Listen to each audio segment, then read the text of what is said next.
hello hello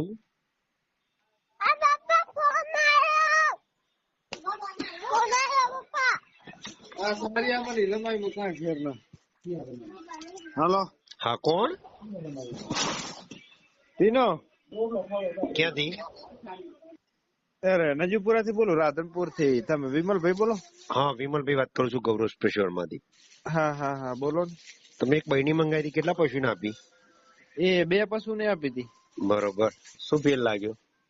ફેર તો દૂધમાં ઘણો ફેર દેખાણો તો કેટલો આશરે 700 ગ્રામ કે લીટર એટલો બરોબર હા પેલા કેટલું દૂધ ભરાવતા હતા અને પછી કેટલું ભરાયું પેલા 5 જેવું ભરાવતો ને પછી 5.5 6 જેવું ભરાવતો બરોબર પછી એના ફેટમાં તો એક કોને કે 7-8 દુરાવ જેટલું વધ્યું હતું ફેટ બહુ નતો પણ 7-8 દુરાવ વધ્યો હતો બરોબર હા ઓકે એના શરીરમાં કોઈ ચેન્જીસ લાગે છે શરીરમાં એમ કે ખાવા સારું ખાય બરોબર ઓકે એ